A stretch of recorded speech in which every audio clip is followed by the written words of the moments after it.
Hello there. Welcome to tonight's episode of the Nocturnal Disney Podcast, Twilight Thoughts. My name's Bryce, your friendly host, and a heck of a Disney fan, if I do say so myself.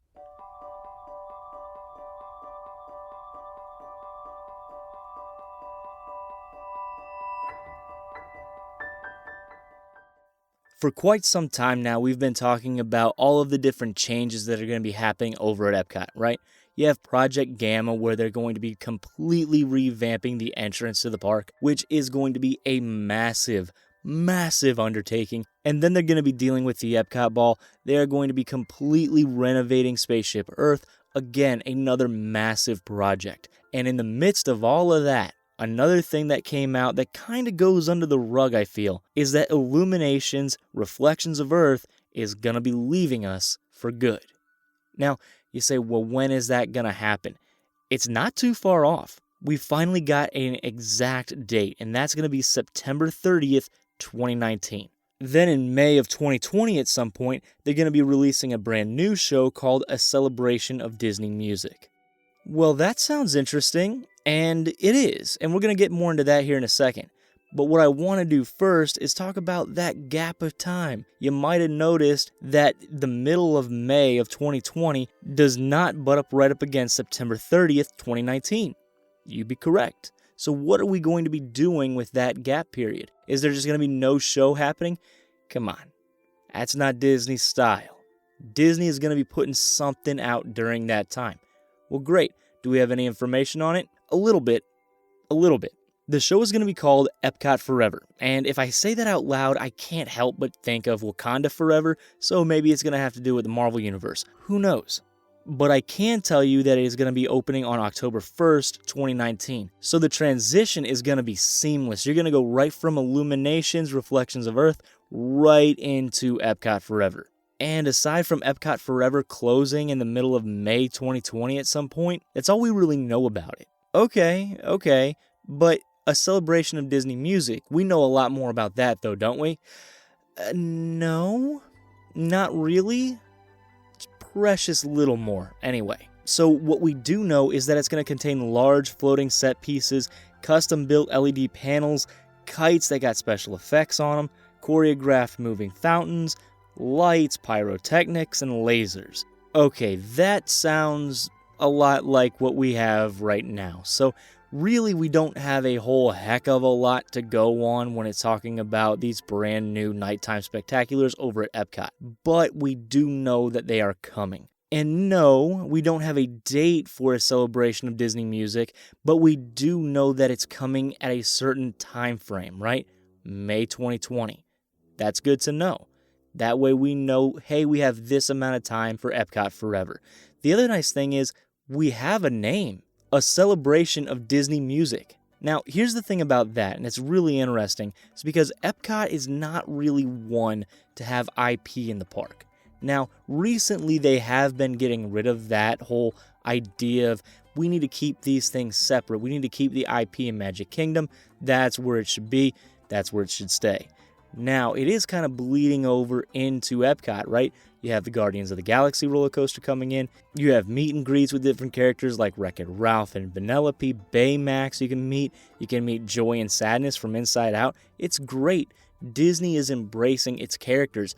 Disney needs to remember, hey, this company is built on characters and built on movies, and these parks are built to have these movies come to life.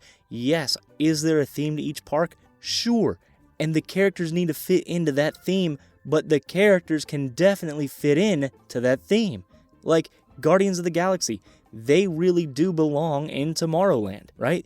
They belong in that futuristic side of Epcot, or Tomorrowland over in Magic Kingdom. Either way would have worked, but they chose to put them in Epcot. Cool. That's exciting. They already have Aladdin and Jasmine over in Morocco. Norway is essentially the Frozen Pavilion. Mexico is this close to becoming the Coco Pavilion, so it's integrating more of the movies, and that is fantastic. As a fan of the Disney movies, that's what I want to see at the parks. Yeah, it's really cool to be able to walk around World Showcase and see the different countries, but I also want to see how it ties back into the movies. I think that kind of stuff is really interesting. All that to say, when you hear the term Disney music, what do you initially think of?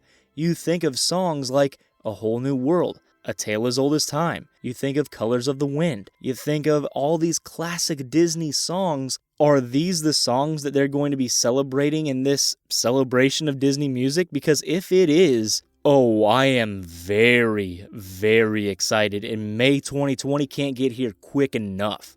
I am very excited to see what they do with this show in particular, because I've talked about it before. One of the things that really drew me into the Disney world is their music. I love their music. Their music made me a fan of musicals today as an adult. Because of the Disney musicals, I can now go today and enjoy something like Hamilton or School of Rock or something like that. And I'm incredibly thankful that I can, because musicals have a way of telling story like nothing else. And if I can urge you to go listen to any musical right now, it would be another podcast. It's called 36 Questions. It is fantastic. And I know that that's not what this is for. It's to talk about Disney. But if you are a fan of musicals, that's going to knock your socks off. That being said, let's get back to the celebration of Disney music. I can't wait. I cannot wait. Is this the way that you think they're going to go? Or are they going to go more along the lines of, say, score? Maybe they go deeper into the score of like John Williams with the Star Wars theme. Or maybe they dive into Pixar, because Pixar already has a very strong presence in Epcot, and they go with someone like Michael Giacchino scores. And you say, Bryce, why would they want to go with Michael Giacchino over someone like John Williams? And I'll tell you, it's because Michael Giacchino has come up with some of the best music for Pixar movies ever. Are you a fan of the Incredibles theme? Most everybody is. Guess who wrote it? Right, Michael Giacchino. What about these beautiful notes behind me? Inside Out. Guess who it was? Say it with me, everyone. Michael Giacchino. The man can write. Not only can he write, he is a chameleon. He filled in for John Williams on Jurassic World and Jurassic World Fallen Kingdom. He's also rumored to be filling in for John Williams on subsequent Star Wars movies after Episode 9, because he is going to be retiring from Star Wars after Episode 9. And currently, as we speak, Disneyland out in California is playing music that was written by John Williams and Michael Giacchino at Galaxy's Edge. At the Black Spire, he has music in park for Star Wars. It makes a lot of sense to me that this could be the way that they go. Now, don't get me wrong, I don't think that this will be the way that they go for the entirety of the show, but I do think that it's going to be a part of it. More so, I think you're going to have music in there like A Tale as Old as Time, like Colors of the Wind, like Part of Your World. And I gotta tell you, the more that I have talked about this, the more excited I have become. I've never been a real big fan of Illumination, so to see it go is not devastating to me the way that it is to some, but I never expected to be as excited about this announcement as I am right now when I first read the announcement, because I was like, it's not that big of a deal. But actually being here in the booth and talking about it out loud, it's kind of led me down a rabbit hole, and I'm really excited about it. So my question to you guys is, are you? Are you excited about it? Because I would love to know your thoughts. I know it's a long way off, but I would still be really interested to know, are you looking forward to this, or are you going to be sticking to your Magic Kingdom fireworks? Are you going to be sticking to Fantasmic, the Star Wars show, Rivers of Light over Animal Kingdom?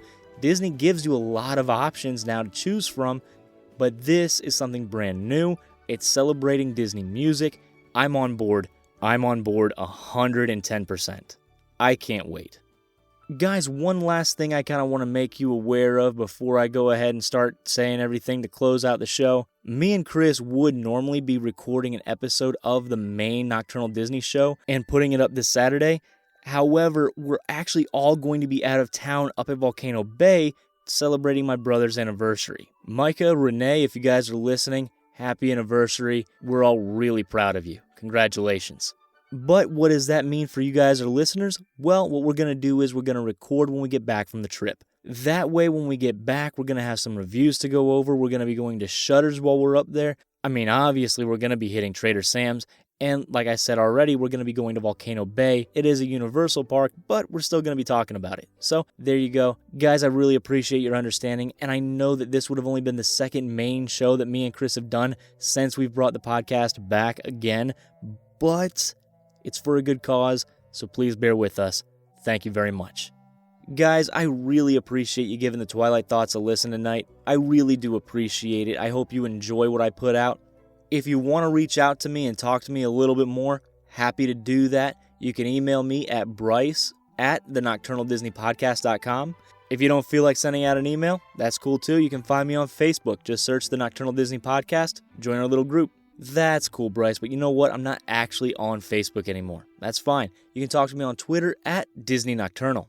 You can also find me on Instagram at The Nocturnal Disney Podcast, all separated by underscores. And I can hear you saying, fantastic. I know how to get in contact with you if I wanted to do that. But you know what? I just kind of happened upon your show. Where else can I listen to it? You can find us on iTunes, YouTube, Twitter, Tumblr, SoundCloud. You can also find us on Stitcher. And I'm very happy to say that you can find us on Spotify. Now, I know that Spotify is just another podcast aggregator, but I gotta be honest, it makes me really happy to say that I'm on there. I don't know why, it just does.